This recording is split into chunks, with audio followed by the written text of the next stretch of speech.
La rebelión de Lucifer. Autor Juan José Benítez. Capítulo 7, parte 3. Esta situación obligó a Lucifer y a sus leales a propagar y mantener su rebelión de una forma personal. Una de las acciones de los rebeldes se centró, precisamente, en las escuelas del planeta cultural de los finalistas, tratando de ganar para su causa a las almas de los humanos evolucionarios. Esta acción quedó registrada como una de las peores actos de los rebeldes. Los humanos ascendentes eran quizás los más indefensos, pero resistieron mejor incluso que los espíritus inferiores. Ninguno de los ciudadanos ascendentes de Jerusalén, como ya se te informó, se alió con la causa luciferiana. Hora tras hora y día tras día, las estaciones difusoras de Nevadón se vieron invadidas por todo tipo de observadores y criaturas celestes deseosos de conocer el proceso de la rebelión en Satania. Esta tensa situación se prolongaría durante 2 años del tiempo sistémico. Como sabes, aclaró la pluma de Tot, un día de Satania equivale a 3 de Iurancha, menos 1 hora, 4 minutos y 15 segundos. 5 años de 100 días del sistema de Satania son aproximadamente 4 de Iurancha. Al cabo de esos 2 años, la Anaforge fue designado sucesor de Lucifer, aterrizando con su estado mayor en el Mar de Cristal. Formaba parte de los ejércitos movilizados por Gabriel en Edencia, y este fue su primer mensaje al padre de la constelación de Norladiadec. Ningún ciudadano ascendente de Jerusalén se ha perdido. Todos los mortales evolucionarios han sobrevivido a las ardientes llamas y han salido victoriosos de la prueba decisiva. La tropa de Jerusalén contaba entonces con 187.432.811 humanos ascendentes de todos los planetas habitados del sistema. ¿Qué representó la llegada de la Anaforge para la rebelión? Los rebeldes fueron destronados y desprovistos de todo poder de gobierno. A pesar de ello, se les permitió circular libremente por Jerusalén sobre las esferas moronciales y en los planetas habitados, y prosiguieron sus esfuerzos para reclutar nuevos leales a su causa. Como también ha sido informado por aquel entonces, Micael no era aún el soberano de Nevadón, y aunque los ancianos de los días defendieron a los padres de la constelación cuando éstos decidieron tomar en sus manos el gobierno de Satania, no comunicaron orden alguna respecto a la suerte de Lucifer. Los rebeldes, en consecuencia, siguieron recorriendo el sistema propagando sus doctrinas. Quedaban muchas cuestiones sobre la rebelión, pero Sinué ardía en deseos de conocer el papel jugado por Caligastía, el príncipe planetario de Iurancha, y por el resto de su estado mayor, y solicitó información al respecto. ¿Qué había sido de los humanos del planeta Tierra? Fue en el transcurso de aquella visita de inspección de Satán a Iurancha, como se te dijo anteriormente, cuando Caligastía recibió las primeras noticias sobre la inminente rebelión. Debo aclararte que Satán no se parece en nada a esas grotescas caricaturas humanas que se han hecho de él. era y continúa siendo un hijo Lanonandek primario de gran resplandor. Y fue en el curso de esta inspección rutinaria cuando Satán puso a Caligastía al corriente del manifiesto de la libertad que Lucifer se proponía llevar a efecto en Jerusalén. Inmediatamente el príncipe estuvo de acuerdo en traicionar al planeta desde el instante mismo en que la rebelión fuese hecha pública. Al poco de esta entrevista, cuando la administración de los 100 de Caligastía estaba a punto de iniciar nuevos y prometedores proyectos altamente beneficiosos para la humanidad de tu mundo, al mediodía de un día del invierno de los continentes septentrionales, el príncipe sostuvo una larga conversación secreta con su lugarteniente, Caligastía, y acto seguido, éste convocó a los 10 consejos de Iurancha en sesión extraordinaria, informándoles que el príncipe se disponía a proclamarse soberano absoluto del planeta. En consecuencia, los 100 deberían abdicar de sus funciones, delegando sus poderes a Caligastía.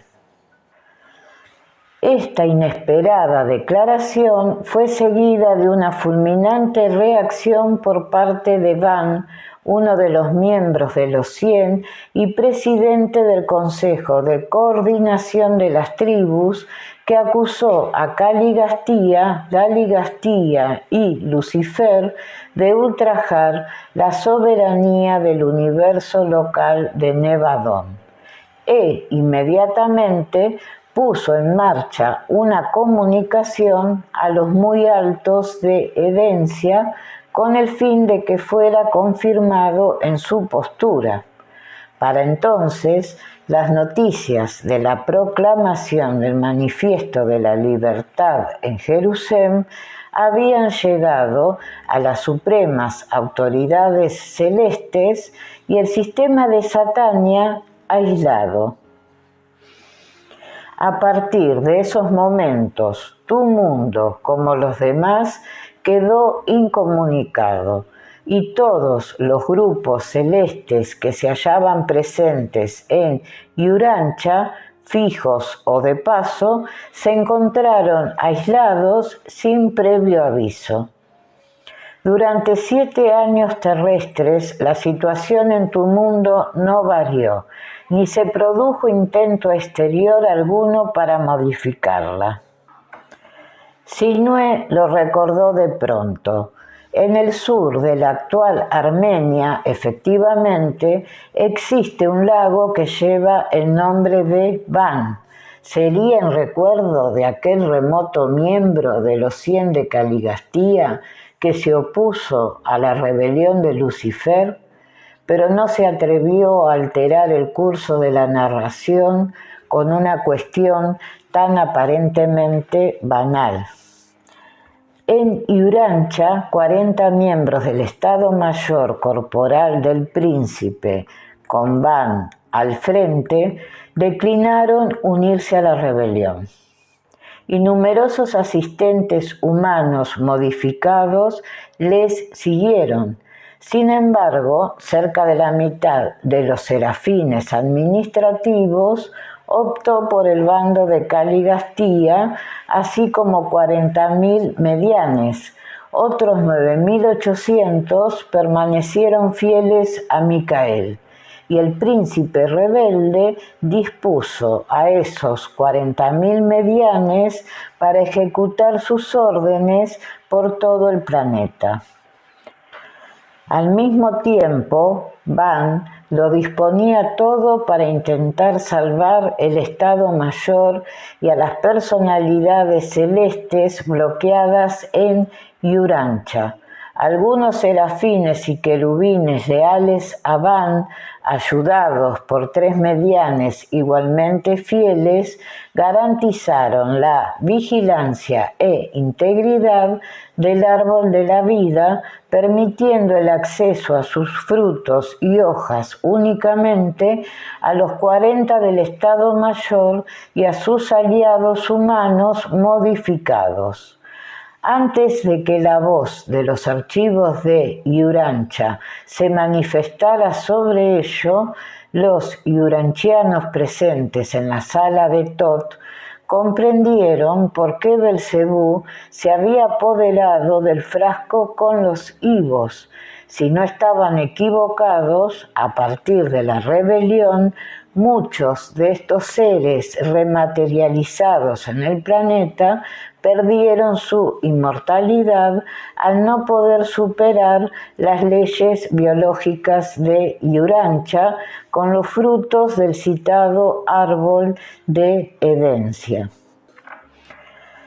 El número de estos leales que siguió beneficiándose del árbol de la vida, continuó la voz, fue de 96. Los 40 ya citados del Estado Mayor y otros 56 andonitas modificados, cuyo plasma vital había servido para rematerializar a los 100 de Caligastía. Y fue durante esos 7 años de disciplina espiritual cuando un iuranchiano sorprendió al universo. Vuestra humanidad no conoce a este héroe, cuyas hazañas se han inscrito en el libro de oro de la historia de Nevadón. Me refiero a Amadón, el asociado modificado de Van, que ha sido calificado como el gran héroe humano de la rebelión de Lucifer.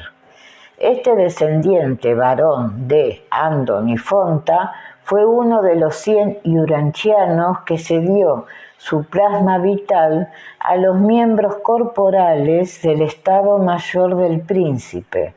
Su inquebrantable fidelidad a Micael ha sido tomada como ejemplo universal. ¿Y qué ocurrió con los restantes 60 miembros de ese Estado Mayor?, interrumpió Sinué, mucho más interesado por la suerte de los rebeldes que por las hazañas de Amadón. Estos eligieron como nuevo jefe a Nod, uno de los 60, y lucharon con todas sus fuerzas por el príncipe. Pero muy pronto se dieron cuenta que habían sido privados del apoyo de los circuitos vitales del sistema, siendo rebajados al estatuto de simples mortales. Seguían siendo seres sobrehumanos, pero carentes ya de su inmortalidad. Y en un intento desesperado por aumentar su número, Daligastía ordenó la procreación sexual entre los 60 supervivientes del Estado Mayor y los 44 humanos modificados, también leales al príncipe.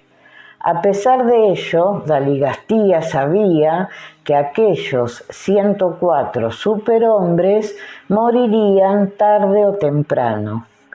Tras el desastre y la caída de Dalamachia, los 104 partidarios de Lucifer emigraron hacia el norte y hacia el este, y sus descendientes fueron conocidos durante milenios por el nombre de noditas y su lugar como el país de Nod. Nietib recordó entonces un pasaje del Génesis. Caín, alejándose de la presencia del Señor, habitó la tierra de Nod, al oriente de Edén.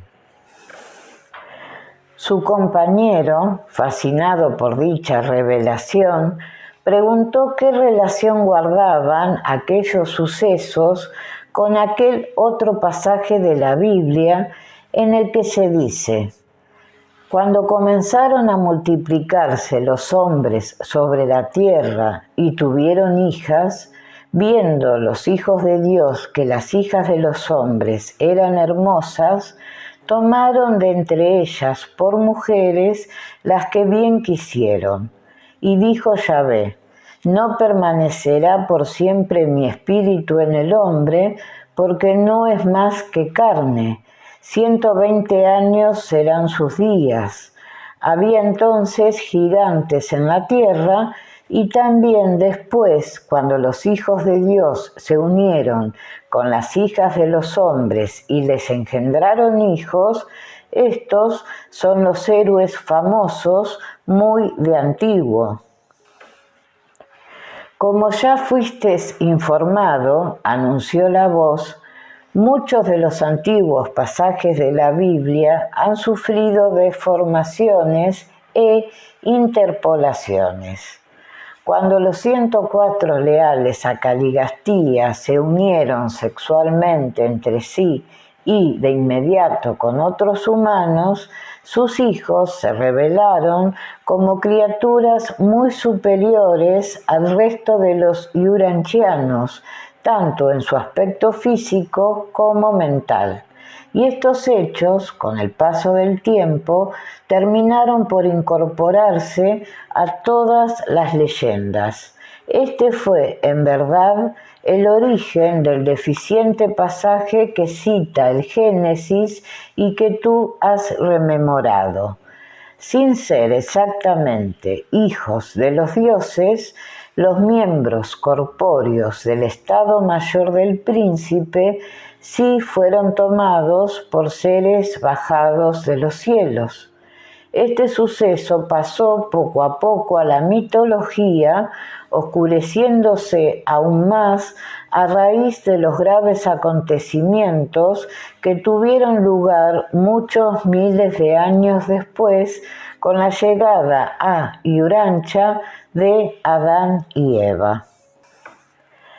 La rebelión de Lucifer, en consecuencia, había empezado a dar sus primeros y nefastos frutos en tu mundo. ¿Por qué?, repuso Sinué sin entenderlo. Al consumarse la ruptura de los miembros del Estado Mayor y de sus humanos modificados, el plan cósmico previsto para Urantia se vio alterado. El progreso por la evolución se vio sustituido por la revolución, y los cruces entre los 104 leales a Caligastía y las restantes tribus humanas trajo como resultado un momentáneo auge de la civilización del planeta. Pero ese estallido de progreso solo resultó eficaz entre los pueblos más próximos a los noditas. Cuando la experiencia se propagó a otras razas primitivas más alejadas, el caos fue total. La mayor parte de aquellos humanos no estaba preparada aún, ni mental ni físicamente, para semejante paso, y de la libertad se pasó al libertinaje.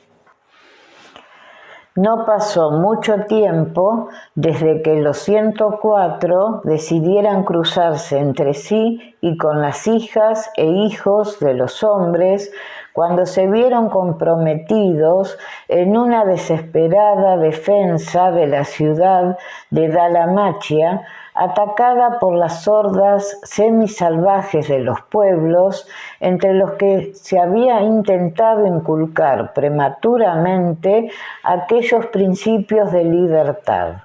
Estos ataques obligarían a los rebeldes a huir de la espléndida ciudad modelo, encaminándose hacia el norte y hacia el este. ¿Y qué fue de Dalamachia? 170 años después del estallido de la rebelión, una gran inundación procedente de los alterados mares del sur arrasó el que había sido el primer foco cultural del planeta, y el cuartel general de Caligastía se hundió por debajo del nivel del mar. ¿Qué suerte corrieron Van y sus leales? Van, llamado el Inquebrantable, se había retirado mucho antes hacia las altas tierras del oeste de la India. Allí, con sus partisanos, quedaron al abrigo de los ataques de las tribus semibárbaras que habían provocado la derrota de Nod y sus superhombres.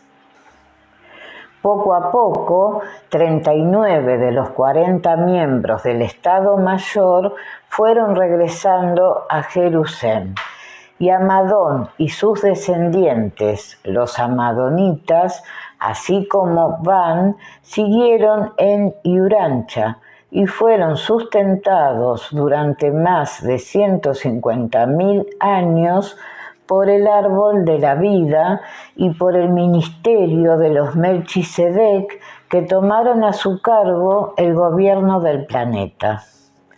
¿Cuál fue el final de Nod y los miembros rebeldes del Estado Mayor? Los dos grupos, los 60 miembros corporales y los 44 andonitas modificados, fueron el germen de la octava raza aparecida en Urancha. Los noditas de pura sangre eran sin duda una raza magnífica, aunque no prevista en los planes de los portadores de vida. Pero con el tiempo, al mezclarse con los humanos, fueron degradándose, y 10.000 años después de la rebelión, la vida media de sus individuos no sobrepasaba la de las razas autóctonas. Cuando los arqueólogos de tu tiempo, aclaró la pluma de Tot, desenterraron los miles de tablillas de arcilla de los sumerios descendientes de los noditas, descubrieron listas de reyes que retrocedían miles de años en el tiempo. Según estos archivos, los reinados se prolongaban desde los 25 años de los monarcas más cercanos a los 150 o más de los más remotos. La explicación es sencilla.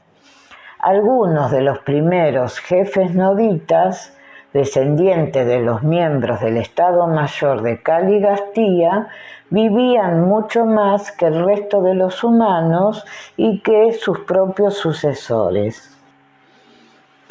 Por cierto, intervino Sinué, recordando las centenarias vidas de muchos patriarcas bíblicos. ¿Qué hay de cierto en esas longevas existencias que menciona la Biblia? En general, se trata de una confusión entre los meses de 28 días y los años de más de 365 días. Se cita, por ejemplo, a un humano que vivió más de 900 años. En realidad, esta cifra representaba 70 de los actuales años en Urancha, 3 veintenas y 10. Después de la desaparición de Dalamachia, como se te ha informado, los noditas emigraron hacia el este y norte, fundando la ciudad que se llamó Dilmun, el nuevo cuartel general racial y cultural de los rebeldes. Paulatinamente, todos los miembros corporales del Estado Mayor y sus humanos modificados fueron falleciendo de muerte natural. Unos 50.000 años después de la muerte de Nod, los descendientes se vieron obligados a ensanchar sus dominios en busca de alimentos.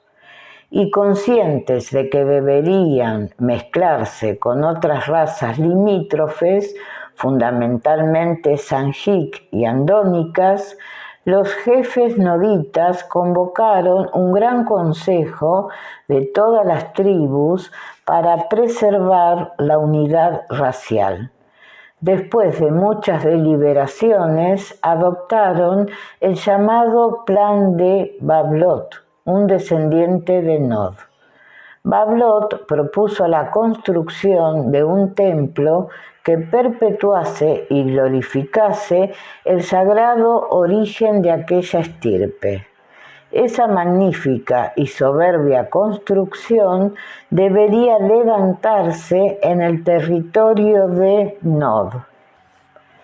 Sinué, sin saber por qué, se estremeció y tenía razones para ello. Ese templo debería disponer de una torre sin igual en el mundo. Debería ser un monumento que testimoniase toda la grandeza de sus antepasados, los leales a Lucifer. Pero surgieron complicaciones. Una parte del pueblo nodita deseaba que dicho templo y su torre fueran edificados en Dilmun. El resto, rememorando la desaparición de su antigua patria Dalmacia, devorada por las aguas, pretendía que fuera levantado lejos del mar.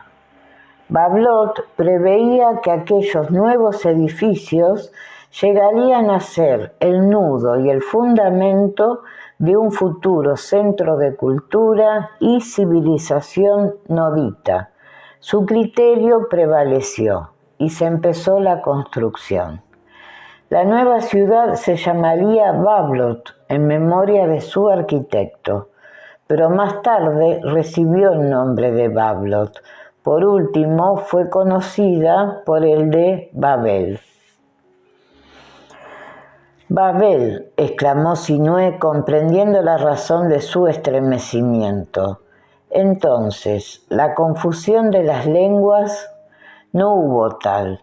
Después de 4 años y medio de trabajo, los noditas se enzarzaron en intensos debates sobre la forma de construcción de la torre y el templo, así como sobre la finalidad de los mismos, y las obras se paralizaron. Los suministradores de víveres propagaron entonces la noticia de las disensiones y muchas tribus se dirigieron al lugar de la construcción. ¿Cuáles fueron esos motivos de disensión entre los noditas? La Biblia habla de un castigo de Dios. No exactamente. Uno de los grupos, el más numeroso, deseaba que aquel monumento fuera un recuerdo perenne a la superioridad histórica y racial de su raza. Para ello debía superar todas las medidas y proporciones imaginables. El siguiente grupo, en importancia, defendía que dicho templo debía conmemorar la cultura de Dilmun. Bavlot se convertiría así en un gran centro comercial y artístico. El tercer contingente en discordia, el menos importante, estimaba que la edificación de la torre podía redimirles, en parte, de las locuras de sus antepasados al unirse a la rebelión de Caligastía. Sostenían que el templo debería estar consagrado al Padre Universal, convirtiendo la futura ciudad de Bavlot en una segunda Dalmacia que irradiase cultura y espiritualidad entre los bárbaros de los alrededores. En una votación, este último grupo fue derrotado y la mayoría rechazó la idea de que Nod y sus compañeros, sus antepasados, hubieran sido responsables de la rebelión de Lucifer. Por último, los dos bandos dominantes y en litigio resolvieron la situación con las armas.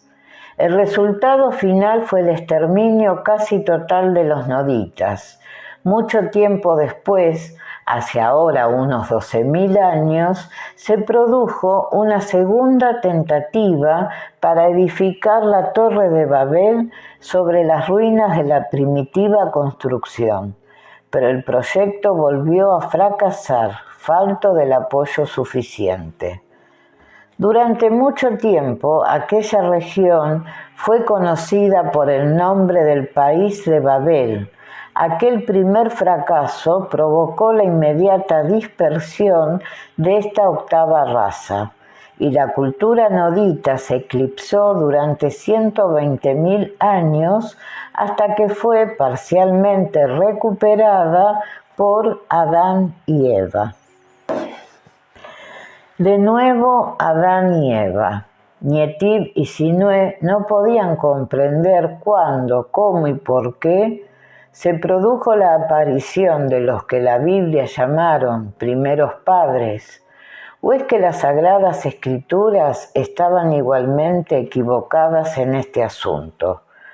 ¿Por qué el archivo de Urantia les concedía tanta importancia? A raíz de aquella dispersión, continuó la voz, los noditas, sucesores de los rebeldes, se dividieron en 4 grandes pueblos. Los occidentales o sirios fueron los supervivientes del llamado grupo nacionalista, los partidarios de la primacía racial.